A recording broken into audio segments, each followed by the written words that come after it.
And welcome to the light and love that is this spiritual community. And I'd like to just acknowledge all you guys out there who are fathers to somebody in the world. So happy Father's Day. Let's give the guys a round of applause.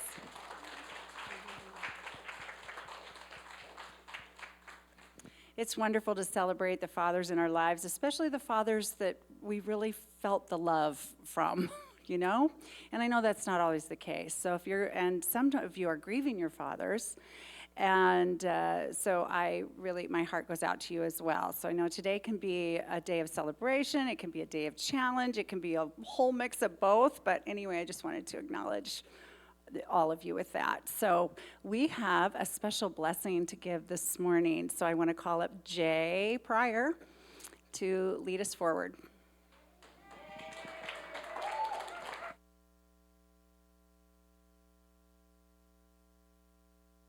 Half the people that I wanted to have up here done run off. But we'll get some of them up here. So if I could have the YOU that are in the room and the YOU sponsors, especially the ones that are going to the rally today, come up here, that would be fantastic. Kelly Riling, you are also a YOU sponsor. There's Ren. Okay. And I'm sorry to say that Emerson is not here. They're on their way here. So hopefully, I'm sure they'll make it before you're ready to leave. But I wanted to share with you all, first of all, these two are the Utes. There's one more Ute that's coming through. This is Tegan Graham, and I think you remember Ren Pryor, who is my child that you've been seeing forever, hopefully. And I really wanted to, yay, come on in. Emerson, get up here. Hurry, run. And there's our third YOUer, Emerson Christensen, who is going to be going on this rally. So I wanted to first of all acknowledge and appreciate the sponsors, Bethany and Kelly and Claire down there. As soon as I asked them, they said yes, and they've been showing up and being really powerful, and we really appreciate them. And then when it came to the rally time, Bethany was like in, right? And so Bethany has just been amazing at helping getting this rally going. And then at the last minute when we needed a sponsor, Jessica jumped in. So I really want to acknowledge and appreciate Jessica for taking this on. And so if you wouldn't mind, they are getting ready to head off to Tahlequah, Oklahoma, where they will go and represent the Unity of Lawrence at the Youth of Unity rally for the Southwest region. They will be there for 5 days. They'll be there until Thursday. So they're going to be really putting their foot in it. And I was just, it's so fun to see young 16, 14-year-olds spiritually curious and interested in their spiritual life. So it's really been a joy and a pleasure for me to be a part of this. So my request then, if you wouldn't mind standing up, rubbing your hands together, and we affirm and know that they will have brilliant travel and that they will be amazing and well this entire trip. And we want you to know, all of you, that we love you, we bless you, we appreciate you, and we behold the divinity in you. Thank you and have a safe trip. Thank you. Oh, wonderful. Yeah, have a wonderful, wonderful trip. What a blessing. We can't wait to hear about it when you all get back. So, thank you. That was really wonderful. Safe travels. We'll look forward to hearing about it when you return. All right. So, in Unity, we begin everything with prayer. That is after we do a blessing, right? So, let's take a centering breath and open to the divine in all of us and listen to this prayer. With full hearts and open minds, we gather today to accept the endless possibilities of peace on earth and peace in our hearts. We acknowledge the existence of pain and injustice in the world. We also acknowledge limitless love and limitless being. We welcome our divine inheritance as co-creators. We know that we are already standing in the light of love, of healing, and of transformation, and so it is. Amen. Our prayer chaplains are trained to hold sacred space and pray with you one-on-one. If there's anything at all in your heart to be held in prayer, we invite you to see, I heard it was Gail, but my script says Holly. Who are we seeing? I think we're seeing Gail today. Gail, okay, after today's service in the front of the sanctuary. They'll also pray for you during the week, so just fill out a prayer request. They're the little purple pieces of paper in front of you, and place it in the wooden box out on the shelf in the foyer. They will also visit you in times of need, so please let the office know.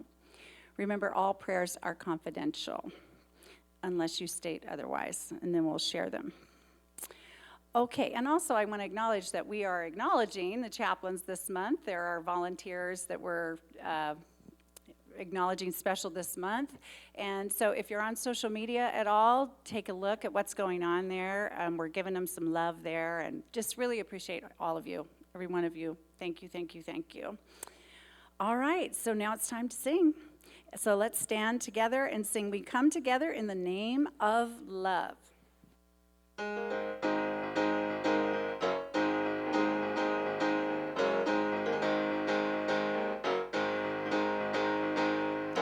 Take a look at the person next to you. Say, God loves you and I love you too. And feel the love in the sanctuary. Lift your voice and repeat after me.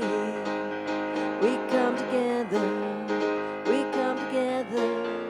We come together in the name of love. We come together. We come together, we come together in the name of love.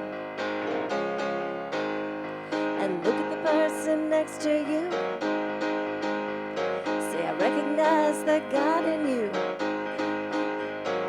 Feel the love in the sanctuary. Lift your voice and repeat after me. We come together, we come together. We come together in the name of love. We come together. We come together. We come together in the name of love. And now we get to say hello to your neighbors.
Take a look at the person next to you. say namaste, I bow to you. Feel the love in the sanctuary. Lift your voice and repeat after me. We come together, we come together, we come together. In the name of love, we come together, we come together, we come together. In the name of love.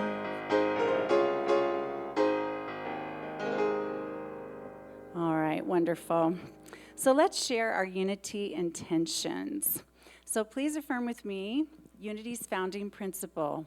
There is only one presence and one power in the universe and in my life, God, the source of all good. And now our Unity of Lawrence vision statement together.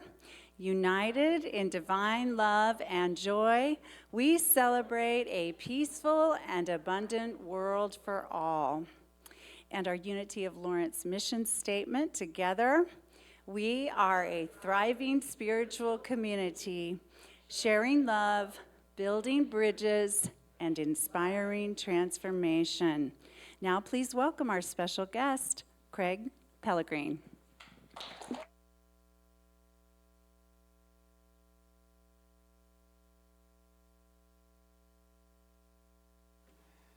Well, happy Father's Day to all the fathers and the grandfathers and all. I'm one of them. So I'm going to kind of direct my songs towards kind of Father's Day types of stuff. Some about my kids and something else. This is actually a song that some of you may have heard by Cat Stevens. Oh, I guess you have heard it, huh? Father and Son, of course. It's just such a beautiful song, and it's kind of strained, you know, and that's what it's dealing with, is a strained relationship between the Father and the Son, which happens often. The song reminds me of a quote that Mark Twain said one time, where he said something like, when he was 14 years old, his dad was the most ignorant something ever. And by the time he got in his 20s, it's amazing how intelligent the guy got, or something like that. And how true. Anyway, so that's a song kind of about that relationship here.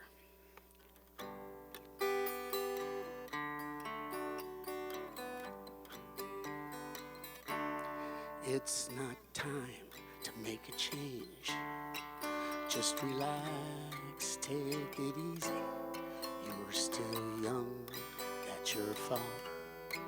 There's so much you have to know. Find a girl, settle down. If you want, you can marry. Look at me, I am old, but I'm happy. I was once like you are now, and I know that it's not easy to become when you found something going on. Take your time, think a lot. Why think of everything you got? For you will still be there tomorrow, but your dreams may not.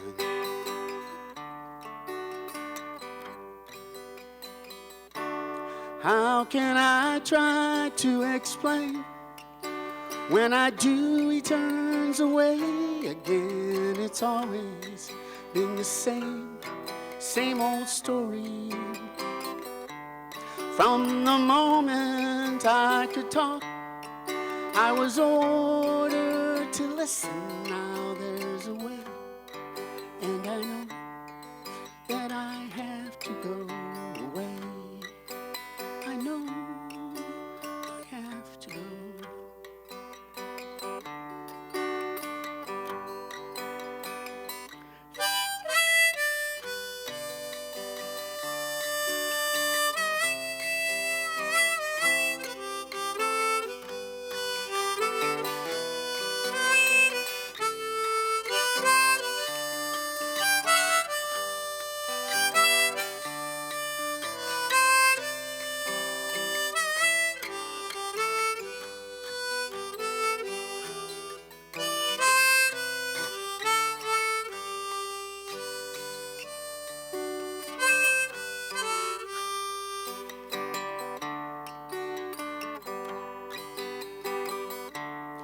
It's not time to make a change. Just relax, take it easy. You're still young, that's your fault. There's so much you have to go through. Find a girl, settle down. If you want, you can marry. Look at me, I'm old, but I'm happy. All the times that I've cried, keeping all the things I knew inside, it's hard, but it's harder to ignore it. If they were right, I'd agree, but it's them I know, not me. Now there's a way, and I know that I have to go away. I know I have to go. Thank you.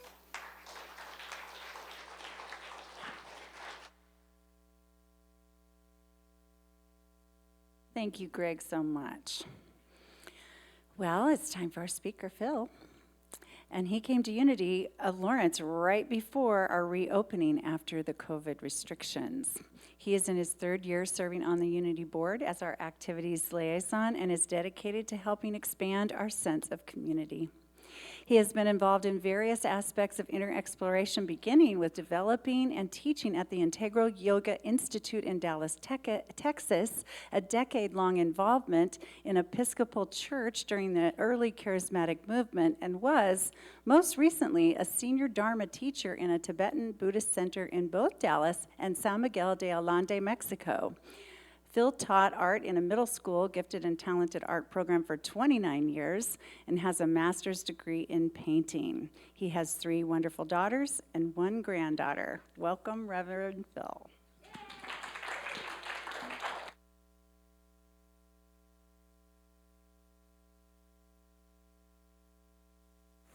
What a guy. Just like a man. I thought a resume would be refreshing from the same old spiel. Okay. Well, first I want to welcome everyone, especially the Zoom people, and I wish good fortune for everyone that's traveling this weekend to visit their fathers and grandfathers and so forth. I want to get right to it. I want to talk about different aspects of the concept of father. And so first thing is that every one of us has one. Now, that's a universal given, that there cannot be human life without that little trigger. So the other day we're going to go from the microscopic to the macroscopic. Tiny, tiny to big, big. The other day I was in a pet store. I've been working on this, doing some research, and I was standing by a tank of guppies.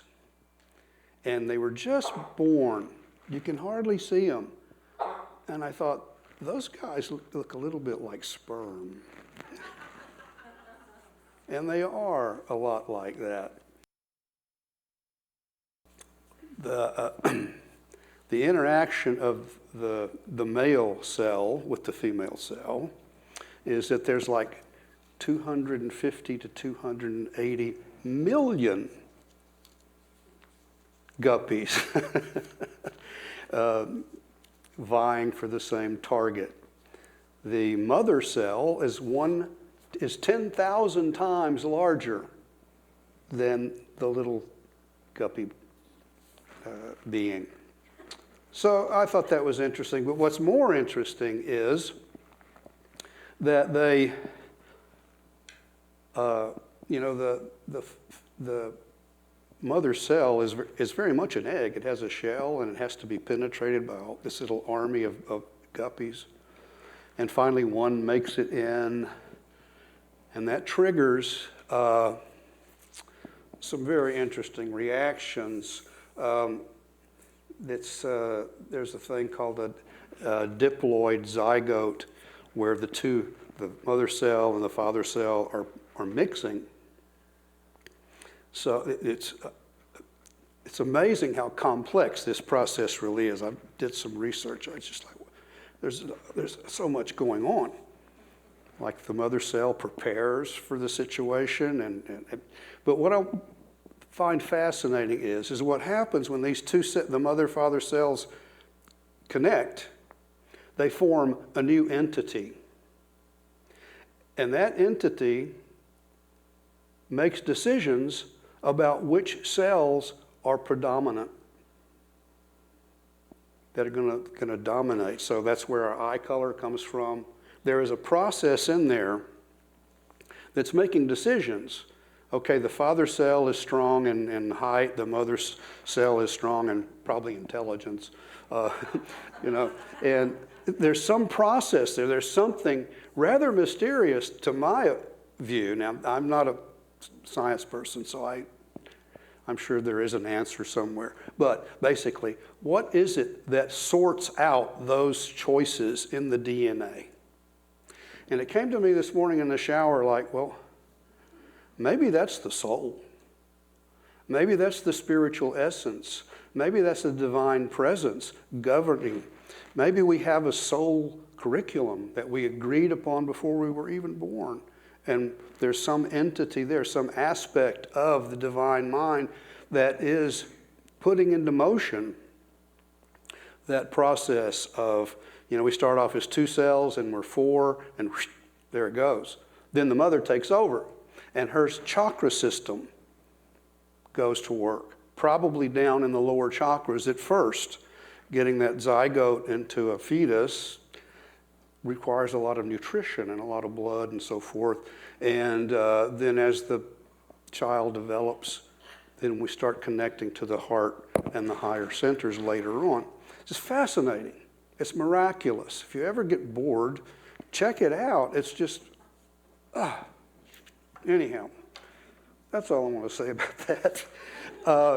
But that's the first aspect of the Father. That there has to be that spark of life that triggers the process in the mother's body that produces us. And we've all gone through that at some point. So anyhow, so another thing I want to point out early is, I grew up a long time ago, and the world was a lot different. And I had a very traditional family. My father came back from World War II and began to pursue the American dream. I had a mother and a father that stayed together, and blah, blah, blah. That's not the case now. And that still exists. And according to research, that's kind of an optimum situation for the psychological development of children. I don't know. That's information from 1990. I have a feeling that would have to be updated because there's so many different configurations of family now. There's so many different versions of father. And so I just want to keep that in mind, and because I don't have any idea what that's like. I don't have any experience with that. So I'm going to be talking about traditional mother and father, father knows best, that kind of thing. That's kind of the world I grew up in. So anyhow, the first thing I want to explain is that not all fathers are dads. I think that was alluded to as we opened, that not everybody has a wonderful relationship with their biological father. And there are reasons for that. So I want to look at some of that. Now, what I'm working with today is a book called King, Warrior, Magician, Lover by Robert Moore and Douglas Gillette. It's called the Rediscovering the Archetypes of the Mature Masculine. So this is going to be kind of a Jungian psychology session for a little bit. Then I'm going to take each of these archetypes and relate them to my own father. So bring it back home a little bit. But the idea is that I don't have time to explain what an archetype is, not that I could, but it's essentially a universal pattern. Like I said, every human being has a father. That's an imprint. That is a natural tendency in a line with nature. Same with the mother. You know, at a certain age, a lot of women, not all, go through this, well, I need to have a child, time's running out. There's an equivalent of that in the father, where at some point in the father's life, they might decide that they want to have children. So that's a part of the way the archetypes work. Now, what's interesting about them, there's like basically 3 different categories in the archetype world. I'm not going to spend a lot of time with that, but there's the mature archetype, which is where we want to be. I'm speaking from the male perspective. That's all I've got to work with today.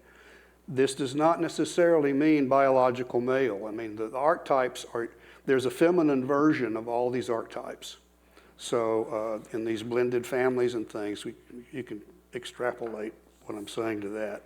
So anyhow, so there's one of the issues in our culture is we don't have any rites of passage for men. In a lot of older cultures, there were rituals and vision quests and ordeals and some really physical challenges that you went through as a young man, and when you were finished, you were a man. You were ready to have a family and be a warrior and a whole bit. And that's missing in our culture for the most part. I was very fortunate. I had a taste of that in scouting. And where you're challenged physically. And but generally speaking, if we don't have that in some form or another, and we don't as a culture generally, we have what's called a pseudo ritual. So that's when young men get involved in different kinds of criminal activity and violent activity. I guess in a sense, athletic competition is kind of a version of that. Being in the military can do that, but what really does it is being in war. That's a rite of passage. If you come back from that, you are a different human being. So that's an important thing to understand, is that this book goes through these archetypes, and like I was saying, there's different types. There's the mature archetype. So that's the king, or the warrior, the magician, and the lover. 4 of them that are the main ones. Then there is the immature version of the archetype, which means the boy archetype that a young male child will go through naturally and happily, I hope. But then there's the immature, bipolar, dysfunctional shadow system. That's where the problem is, and that comes, we hear a lot of women today, and I don't blame them, are concerned about the idea of the patriarchy. That is coming from the shadow. That is not an aspect of the mature masculine archetype. So I'm going to just rattle off some aspects of that sort of shadow archetype. The drug dealer, the ducking and diving political leader, the wife beater, the chronically crabby boss, the hotshot junior executive, the unfaithful husband, the company yes man, the difficult graduate school advisor, the holier-than-thou minister, the gang member, the father who can never find the time to attend his daughter's school programs, the coach who ridicules his star athletes, the therapist who unconsciously attacks his clients' shining and seeks a kind of gray normalcy for them. All these men have something in common. They are all boys pretending to be men.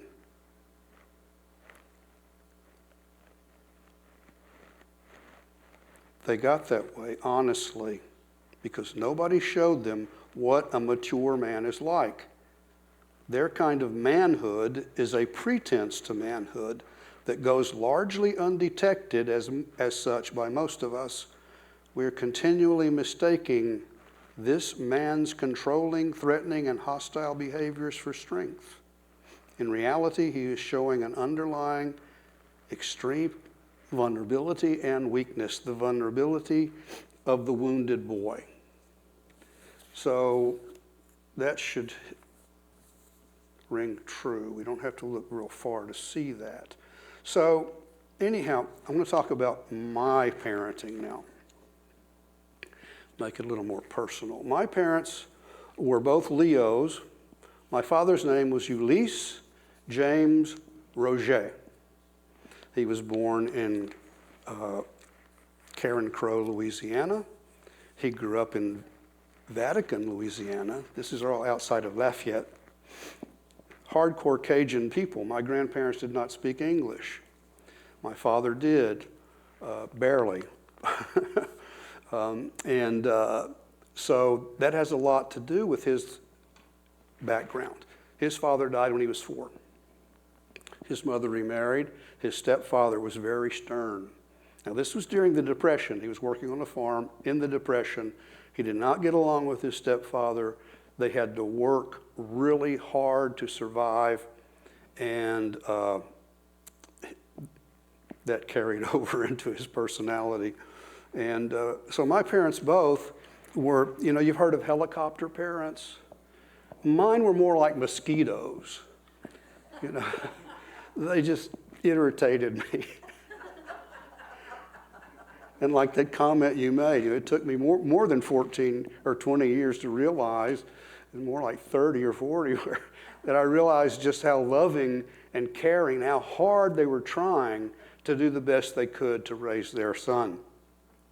I was an only child till I was 14, and we adopted a cousin, and he became my brother. And so we had a 7-year difference in our age. So those are all part of my family dynamic. So anyhow, let's look at the different archetypes. The king. So the king archetype, the healthy, mature king archetype, is a man who can be a provider, a protector, a rule maker, a guide. They can be reliable, can be trustworthy. They're very much not emperors. They're not, when they start throwing their ego in there and think, I'm in charge, that's shadow. But they understand that they have a responsibility to their family, and they take that seriously, and they do what they have to do to make things work. My father was very much like that. He worked for Kraft Foods Company for, I think, 35 years, and made his way up into the office, the executive area. And he was very much an excellent provider. He was, I'll be clearer later. I'll say some more. And they tend to overlap, these archetypes. So basically, the shadow aspect of the king is the tyrant or the weakling. So these are kings that can't quite cut it. Then with each of the archetypes, there is the child or the immature aspect of it, but it doesn't mean, it's just that it's young. It's a boy. It's boy psychology. And so what corresponds with the king is the divine child. Now, the divine child, when the shadow gets hold of it, can become a high chair tyrant or a weakling prince. Now, I don't think it's beneficial to try and explain all those things. If you can kind of picture it, fine. If not, we'll move on. It's not essential. Thus, the divine child, modulated and enriched by life's experiences, becomes the king. The precocious child becomes the magician. The Oedipal child becomes the lover, and the hero becomes the warrior. So these are developmental processes. So it's important to know this. The followers of Carl Jung, however, view this divine child differently. They do not see it in largely pathological terms. Jungians believe that the divine child is a vital aspect of the archetypical self, the self with a capital S, because it is different from the ego, which is the self with a small s. For Jungians, the divine child within us is the source of life. It possesses magical, empowering qualities, and getting in touch with it produces an enormous sense of well-being, enthusiasm for life, and a great peace and joy. So, that's important. Just because we're becoming grown-ups and becoming the king does not mean we step away from our divine child nature. That's the experiencer, that's the enjoyer, that's the best part of us, really, in a sense, I think. And this is true for both genders. So anyhow, zipping right along here.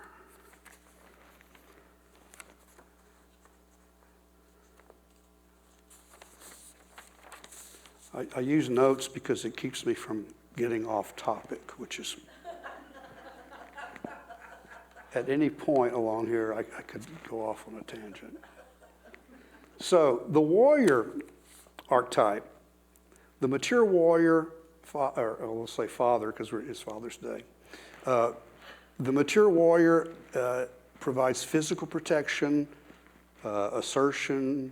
We learn valor, courage, duty from that kind of a father. The shadow side, we get into the sadist and the masochist. You know, that's not good. And so in the immature version, it's the hero archetype and the hero's journey. So in a very clear sense, the process of growing up for boys, I don't know, it's probably the same for women too, it's a journey. It's a hero's journey, if you're familiar with Joseph Campbell at all. One example from my childhood, I had this neighbor, and my father didn't particularly like him, but I played with him a lot. We had, grew up together. So one day this guy, somebody had shown him a judo throw, and he comes over, and he just throws me over his back, and I land flat on my back. I didn't see it coming. I got even with him later when he decided to try boxing with me. But before that, when he threw me on the ground, I mean, it really hurt. And my father was in the backyard, and he saw it, and I thought he was going to actually execute this child.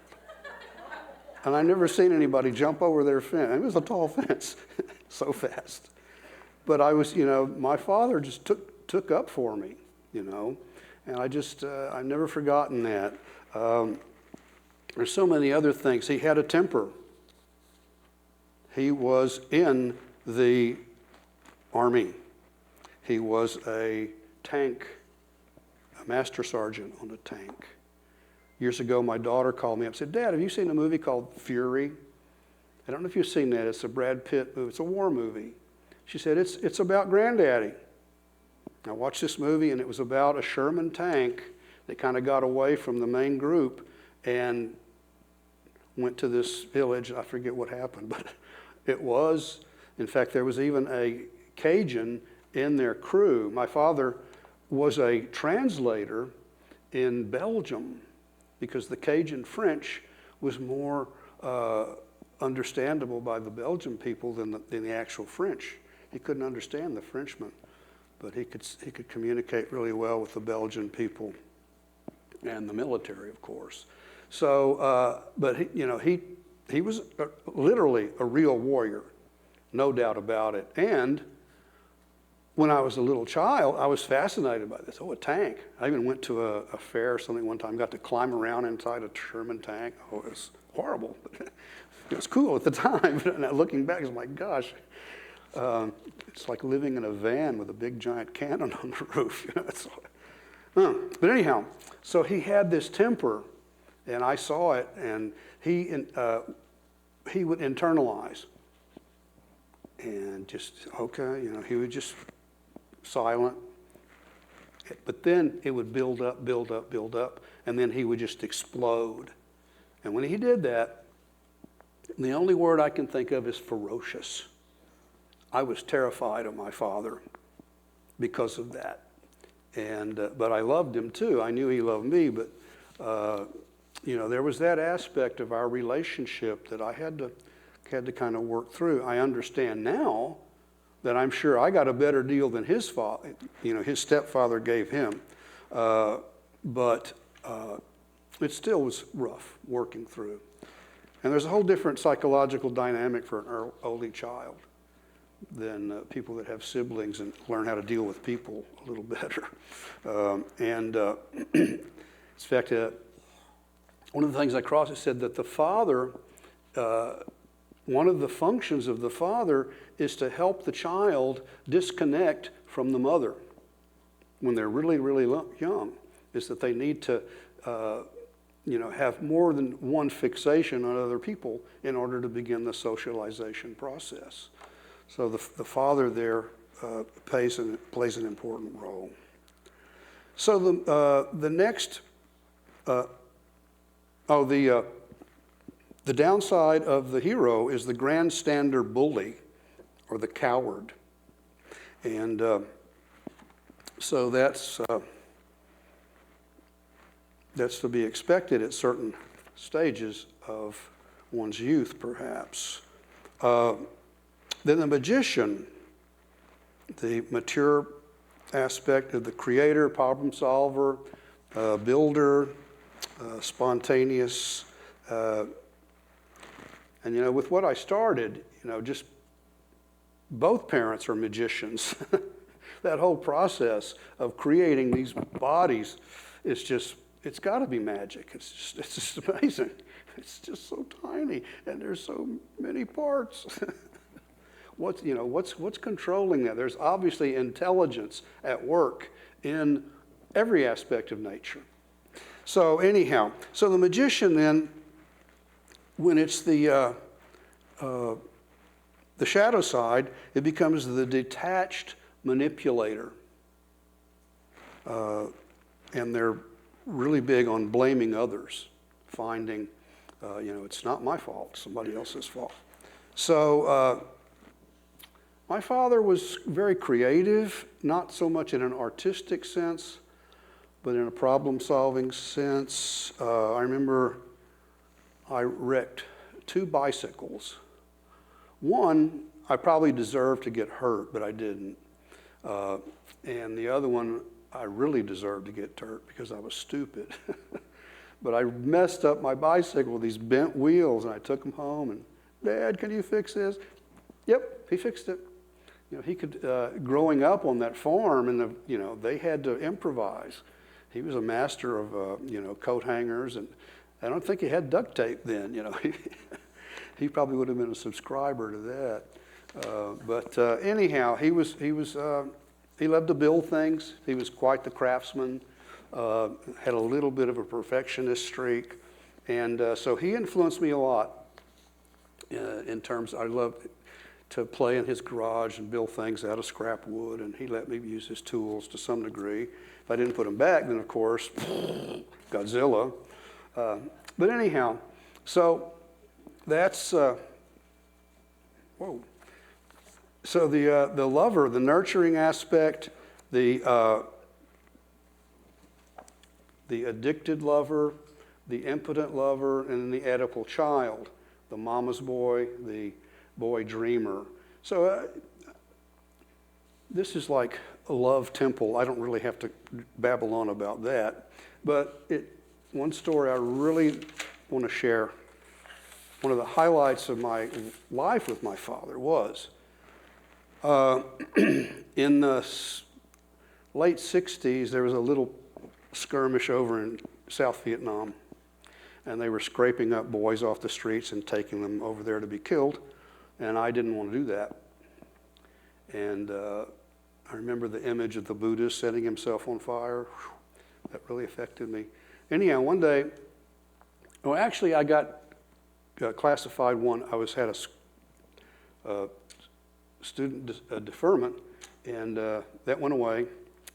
So anyhow, my father said, son, do whatever you can to stay out of that war. And wow, I was really surprised. So anyhow, just one more thing. I'm going to close with this. The simple quote I came about, and I'm not really going to close with it. I'm going to do two things. We had the other thing. Never mind. The most important thing a man can do for his children is to love their mother. I thought that was just really beautiful. And then the last one, our Father who art in heaven. Okay. I don't have a lot of Bible verses memorized, but my two favorites are, the kingdom of heaven is within you. My Father and I are one. Now, what is that telling us? In my opinion, that's telling us that the Father, the God consciousness, is within us, that we are of the same essence as that. So that's the macrocosm level of the Father. So I think that's a good place to end. Thank you.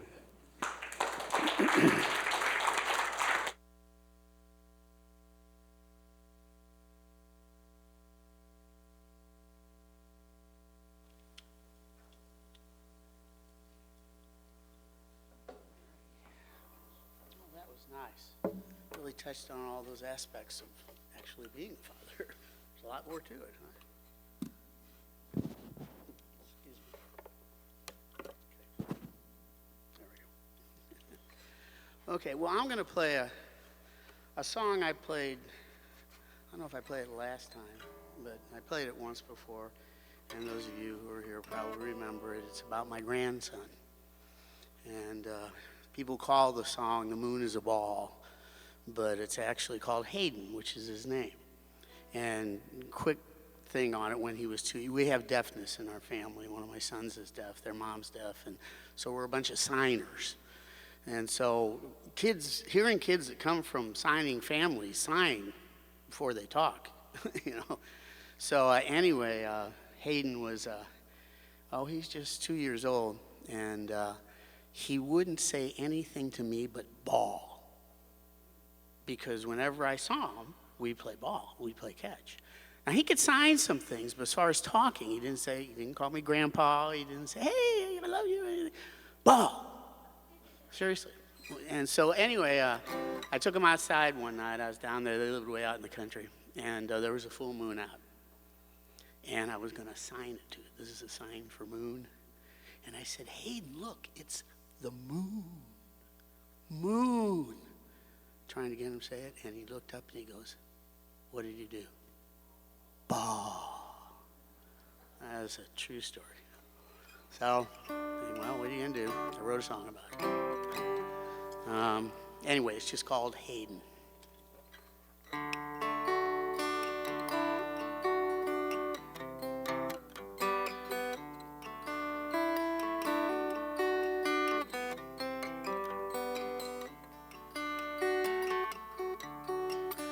Grandson's name is Hayden. He stands about 2 feet tall. He's got wavy brown hair and a great big smile. And when he looks at the moon, he says, ball.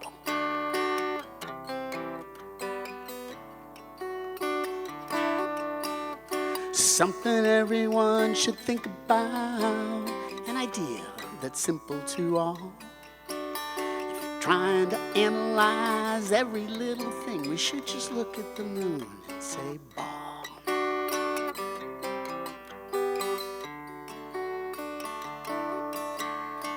Politics, crime and violence, death, hunger and fear, depression, disease, bills and credit cards, something in the air. Things, they are important, should be a concern to us all.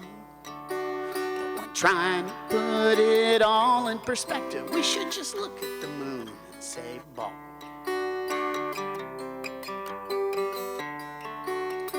Goes around, comes around, an expression familiar to all. But when the circle of life seems so complicated, Hayden just calls the moon ball.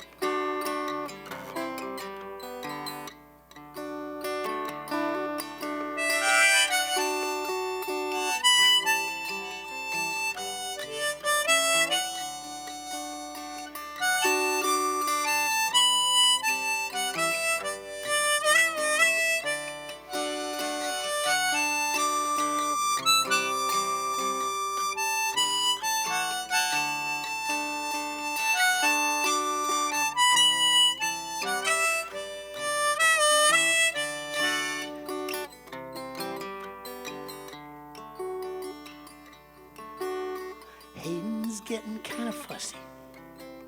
He's tired, he's had a long day. The same at times is true for all of us, yeah, but you know, sometimes that's really okay. Should think of him and his philosophy, an idea that's simple to all. If you're stressed and angry or even just tired, you just look at the moon and say, Paul. If you're stressed and angry or even just tired, what should you do? Should just look at the moon and say, Bob.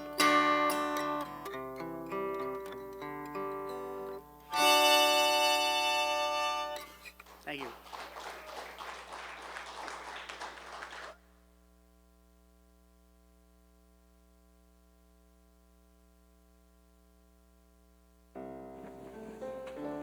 Okay.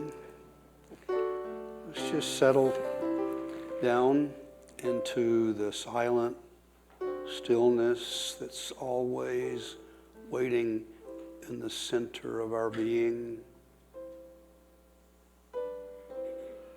Just feel a presence of the sacred.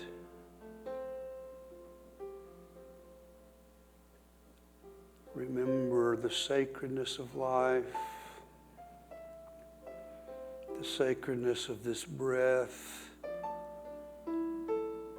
and of this sacred moment where life unfolds.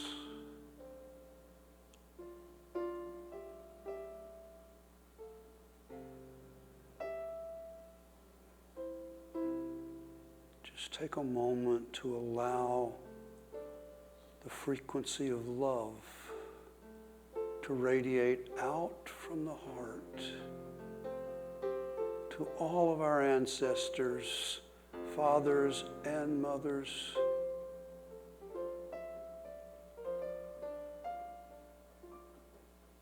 Acknowledge that lineage of our humanity.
So now, just feel a loving gratitude for life, for love, and truth.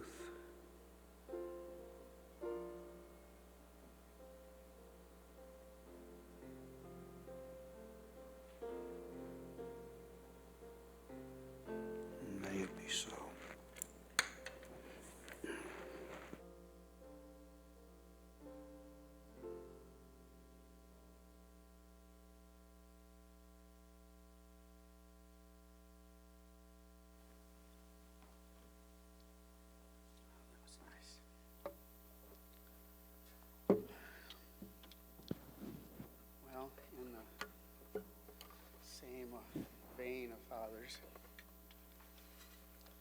This is a song about my two sons. Back when they were little, and we used to go sled riding. We don't do that much anymore because it doesn't snow like it used to. I remember you could count on at least a couple of weeks every winter where you go sled riding, but you just can't do that anymore. But anyway, we used to go up to KU, of course, the big hill where the tower is there. It goes down to the thing. Well, they actually had two hills. They had the big, long one going down to the stadium, and then over is where to the left of that is where all the crazy people go. Now, Potter's Lake is right down there, so if you don't slow down quick enough, you'll end up in the lake. The college students usually build a ramp there so you can sail through the air. There used to be an ambulance called at least one time a season for somebody who ran into a tree or something like that. I think everybody was okay, though. Anyway, I used to take my kids out there, and my son did one son liked to be real crazy and go and hit the ramp and do all that other stuff, and the other son said, no way, I'm on the blue sled. It's the cruising one.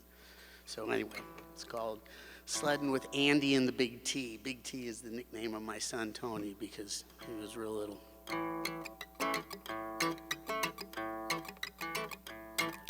Packing up the car with the winter fun machines, heading for those snow white hills with Andy and Big T. Time of year that we do that stuff, a tradition we all love, with rosy cheeks and stocking caps and scarves and boots and gloves. And Tony likes the blue sled, it's a fast but easy glide. Andy likes the last one, it's a wild and crazy ride.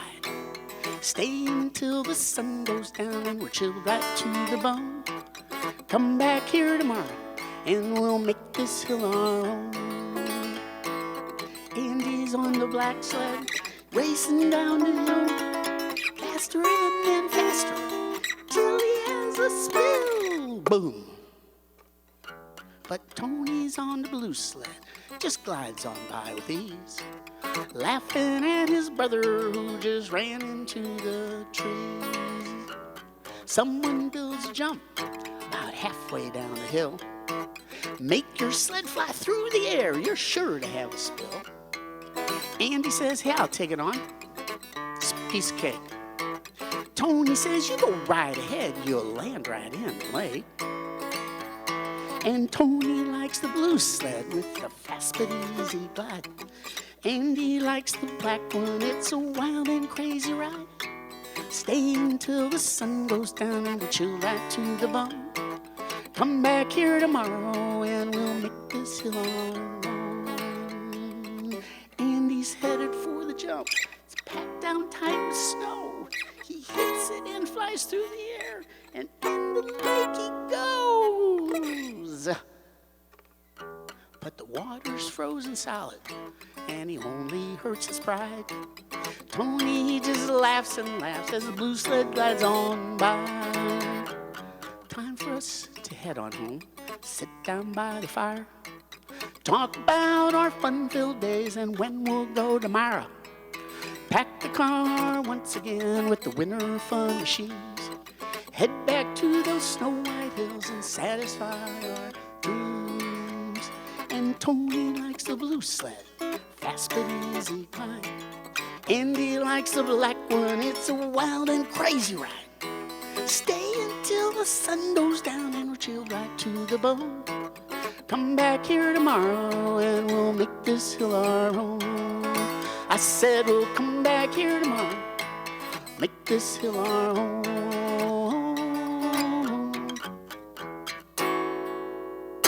Thank you.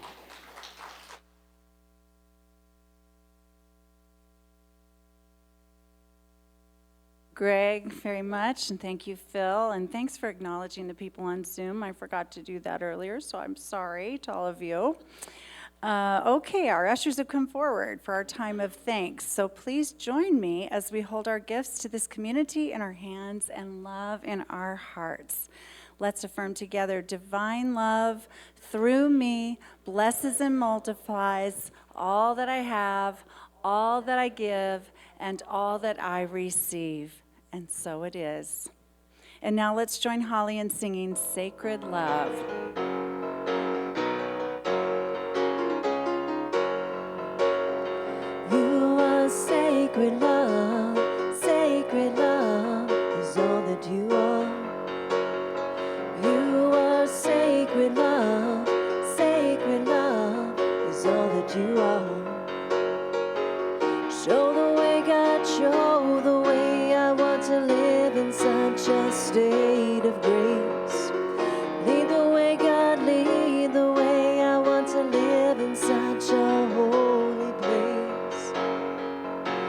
such a holy place. You are deepest joy is all that you are. You are deepest joy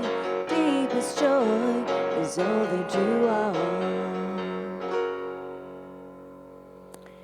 As our ushers come forward, here is our prayer of thanks. Please listen.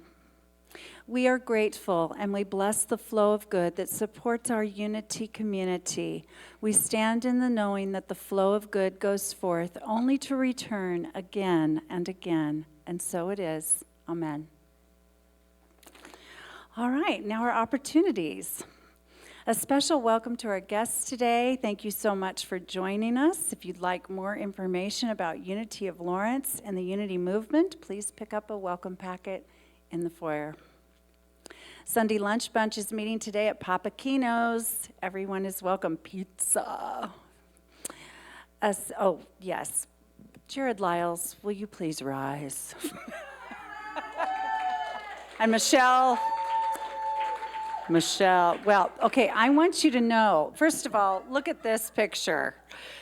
Okay, this guy did not want me to do this, so thanks anyway. He's so humble, but he spent 3 days, Tuesday, Wednesday, Thursday, all day.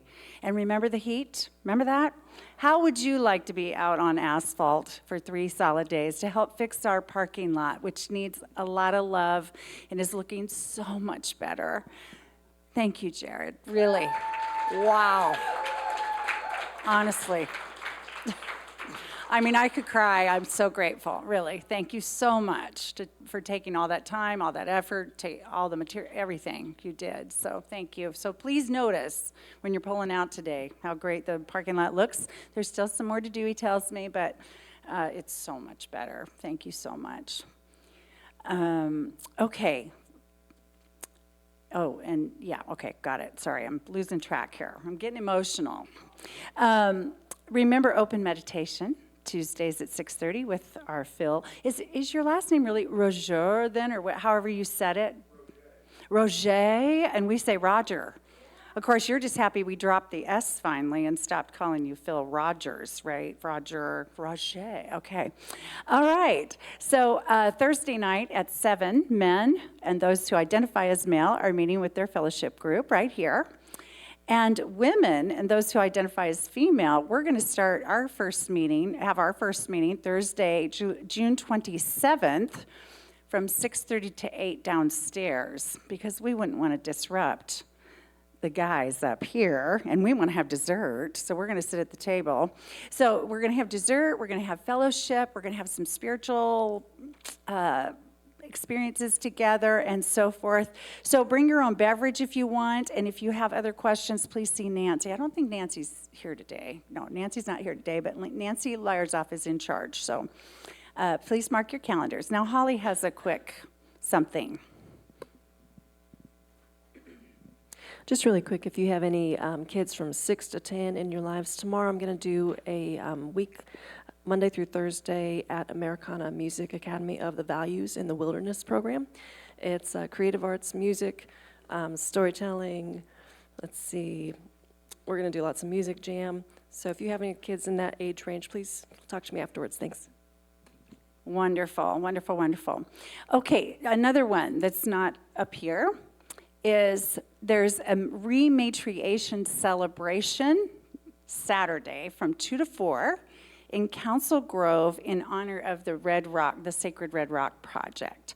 So I'm going to hang this up out on the board, and there's a website if you want more information, but the other churches in the area and other people are wanting us to join them in being a repair community and showing our support for things like this. And so that's why we're announcing that today. So, okay, next Sunday, June 23rd at 2 o'clock, we have a Singing Bowl concert with Jeff Klein. And he will also be involved in our service next Sunday and do an extended meditation with singing bowls. And so there's more information about his concert. I think it's less expensive to pay ahead if you're interested in that. And it's not expensive at all, but it's even cheaper. I like a deal. So anyway, and then join us next Sunday as Cindy Smarsh is talking. Who is that? Oh, no. Okay. I'll be talking about the power of thought. So, and in lieu of special music, Jeff Klein will be doing the singing bowls instead. But anyway, yeah, so now that you know I'm speaking next Sunday, I'm going to take note of who all was here. And if you're not back, just kidding. All right, so now it's time to rise and sing the peace song.